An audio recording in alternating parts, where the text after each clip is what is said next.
How to afford full-time family travel. Come join us today as we talk a little bit about how this is possible.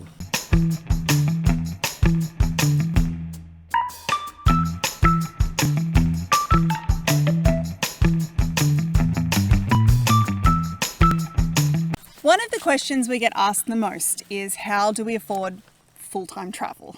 So we decided over the next couple of episodes, we're going to talk to you a little bit about how we do this. How have the Gilberts been able to do the things that we talk about in this YouTube channel?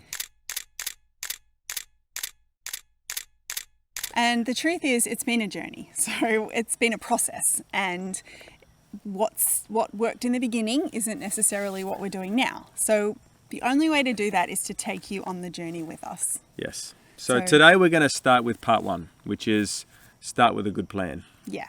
So part one of how to afford family travel, make a plan. Make a solid plan, one that you know will be a good foundation for being able to do the things that you want to do. So we thought we'd just share with you what our plan was when we first launched out on full-time family travel 4 years ago. At that time, I had been working full-time, so financially we were in a pretty good position. We had some savings, we had some assets, and we were able to have those savings and sell some of those assets to have a bit of a nest egg to actually go out and start our travel, which was wonderful. We had a car, we sold the car, and so we had a good start. Yeah, so like we've talked about before, to afford family travel, a lot of it is dependent on where you travel to, and the big three that we've talked about in the past: accommodation, food, and transport. Okay, so for us to launch out on our travel journey, we had a number of things set up. Okay, so the first one was we had some savings. This isn't necessary, but that's part of the plan, and we had some savings. We had a car, which we could sell. We sold it, and then we thought, oh great, that can help to finance transport in the next place that we're going to live. We had a lot of stuff at home, and we decided that we didn't need this stuff anymore.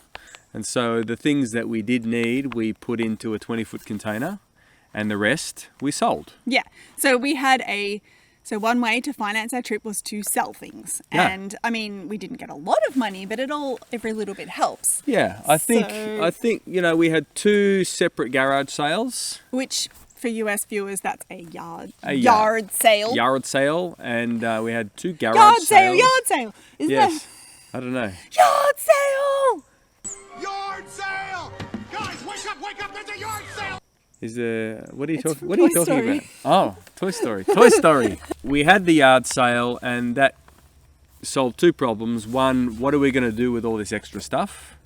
We don't need to store it anymore. And secondly, we actually generated some money as a result of that. I mean, the ultimate travelers sell everything. They do. And I wish that I was like them, but I'm just not. No. I love my beautiful things. I love my way too many shoes. I mean, I like shopping. Is there anything so wrong with that?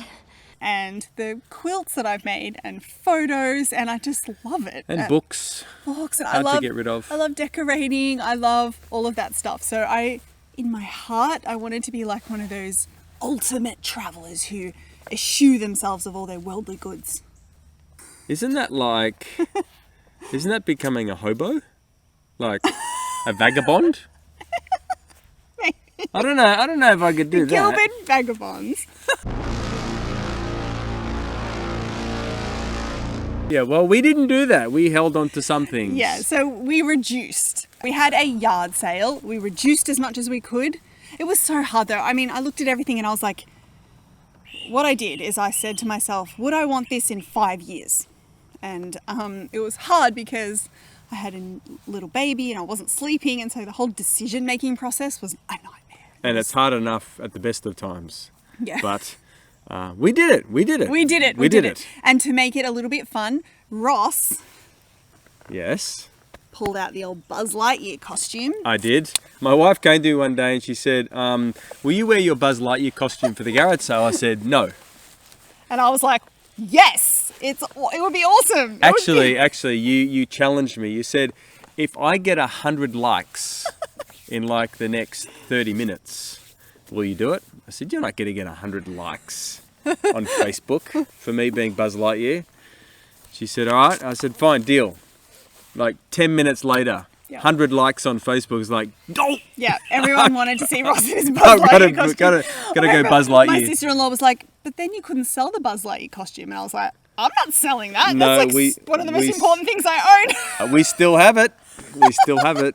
Can't sell Buzz Lightyear. So we're not that practical, but so Ross was Buzz for when we sold a lot of what we owned to help to finance our travels. So that Yes. was another thing that we did. Something Can else. I tell the story about that garage sale? Yeah, sure. So during the garage sale, I had this old barbecue. It wasn't old. It was actually quite a good barbecue. And I was selling it for like Barbie. I'll slip an extra shrimp on the barbie for you. the Barbie, good old Barbie barbecue. I was selling it for $50. And this guy It's came. worth like 300. Yeah, this guy came. He's like, I'll give you $45 for it. I said, no, $50 or nothing. He's like, all right, 45. I said, no, I'm not selling it for $45. I just feeling, I was like, You're feeling like I've compromised enough. I've come down. I refuse to Come give on, in. do the $5 extra. He walked away. He didn't buy it. I later find out that he went to my wife and said, Now let me say, this guy comes over and goes, Buzz over there won't give me a discount. Buzz over there won't give me a discount. And I was like, buzz off, buddy. Yeah. So he left empty-handed. He didn't get my barbecue. Yeah. If you're watching this right now, it was a good barbecue too, and you missed out. 3 things so far. We had some savings, we sold our car, and we sold possessions, some Yeah. of them. Some of them. So another the thing, unneeded ones. we had a mortgage and we'd paid off half of it. So we decided to rent our home to help to finance our trip. Yep. So we organised all of that and we got renters in and we decided on a 2-year lease.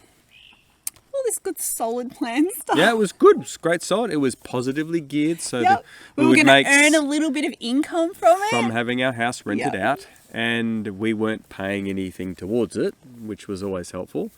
And so yeah, that was a good plan as well. And something else we did is that we refinanced our finances. So that helped too.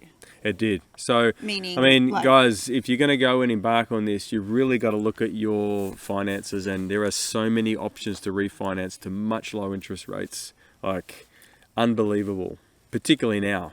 So one of the major things with the refinance is that if you are going overseas, just the ability to be able to access money if needed, but not necessarily to actually, have that money useless while you're gone. So when you look at your finance, make sure that money, if it's not being used, is actually going against an interest rate, so that you're actually, you're making that money work for you. And that's really important to do that. We call that like a redraw facility in Australia, and that worked really well. Yeah, well, it was meant to. So It did. Well, it did. It did. it did. It worked well. It worked well. Anyway, we'll come to that. So one more thing is that we in Australia have something called long service leave. So if you work for a company for more than, is it 10 years? 10 years, yeah. More than 10 years, you get like 3 months paid leave. Yeah. And so Ross had his long service leave too. And So these were all planned out. I had a lovely little Excel spreadsheet with making sure I knew what money we had, and I budgeted ahead. I said, how much do I need for accommodation a month? How much do I need for food a month? What's my transport going to be? What are some of the other miscellaneous things that we might want to do as far as, going and seeing sites? So I really, we planned it out properly.